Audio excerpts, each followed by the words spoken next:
මම දන්නවා මේ වෙනකොට අපේ ගමේ හයර් වෙන ත්‍රිවිල් ඔක්කොන්ට මම ලොකු වදයක් කියලා. ඒ විතරක් නෙමෙයි අපේ ගමේ මාව දන්න බයික් තියෙන ඔක්කොන්ටවත් මම ලොකු වදයක් කියලා මම දන්නවා. මොකද මම ඩ්‍රයිවිං නෑනේ. අපේ තාත්තට ඩ්‍රයිවිං ලයිසන්ස් තියෙනවා. අපේ තාත්තගේ ජොබ් එකත් පිටරට ඩ්‍රයිවිං. අපේ අම්මටත් ඩ්‍රයිවිං ලයිසන්ස් තියෙනවා. අපේ අක්කට ඩ්‍රයිවිං ලයිසන්ස් තියෙනවා. අපේ ගෙදර පුට් සයිකලේ ඉන්න වෑන් එකට යනකම් වාහනක් තියෙනවා. ඒකට මට ඩ්‍රයිවිං බෑ. ඇයි මට බැරි? මම බයයි. මට බයික් එකක් හරි මොකක් හරි පාරේ යනවා කියනකොට ඉස්සරහින් වාහන යනකොට මට හිතෙනවා උම්මා අප්පා ගියයි කියලා. මම මගේ ජීවිතේ බය දේවල් දෙකකට විතරයි. එකක් කෘමි සත්තු. මට කමන්නේ අපේ ගේ ඇතුලේ අල්ලි කොටි වලසු යකඩ ඩයිනෝසරස් වල ඉදියත් මට කමන්නේ. හැබැයි කෘමි සත්තු ඉන්නෝ නෑ. කැරපොත්ත හොන කුරුමිනිය සමනලයක්වත් එපා. උන් හිටියට කමන්නේ. පියව බන්න එපා. මේ බිත්තිය දිගේ යන්නත් එපා. තොපි එකතන ඉඳපල්ලා ඉන්නවා නම් එච්චරයි. කොහොමත් එපා.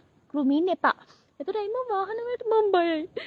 මට තේරෙන්නේ මම වාහනේ මෙහෙම යනකොට බැරි මගේ ඉස්සරහින් වාහනේ කරුණ මං මොකක්ද ඊළඟට කරන්න ඕනේ ඊළඟට ප්‍රශ්නයක් තියෙනවා අර දිගාලි ඩයිනෝසර් එහෙම ලොකු සත්තු එන නපුරේ අප්පා යට කරන් ගියොත් අත කොට්ට වගේ ඉන්න මම කාට කියන්න දෙයක්ෝ සයිට් කන්නඩියක් අදලා තදි මාව චප්ප වෙනවා මොන මගුලක්ද මට එපා දැන් මට ඒ වුණාට මට දැන් පහ වෙනකොට හරියට වෙලාව මට යන්න තියෙනවා ගමනක් එහෙම බෑනේ ත්‍රිවිල් හය යනවා ඒ මිනිස්සු හයරෙන් ගිහලා ඉන්නවනේ මට ඕනලාට යන්න මොකෝ මගේ වාහනේ මම දැනගන්න වාහනේ පදින්න පුරුදු වෙන්න මට එහෙම වෙලාවට යන්න බැරි වෙනකොට හැමතැනට මට හිතෙනවා මම මොන හරි වාහනයක් පුරුදු වෙන්න ඕනේ කියලා ඒකට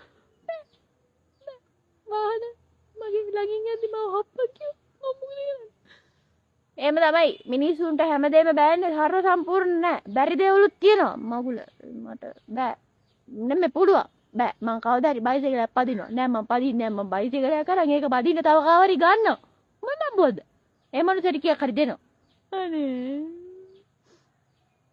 අයින්සක නිසානේ මේ ඔක්කොම උඹලා ඔක්කොම නරකයෝ එච්චරයි මම යනවා පයින් යනවා මං දැන් නෑ මං ත්‍රිවිල් එකේ නැකන් ඉඳලා යනවා පයින් යන්න බෑ ටිකක් දුර ඒකයි කරා ගියම කින දේ ගණන් ගන්න එපා ඔයාලා හරි මගේ පයින් යන්නේ දුරට යන්න බෑනේ යන්නගේ දැන් ඒ ත්‍රිවිල්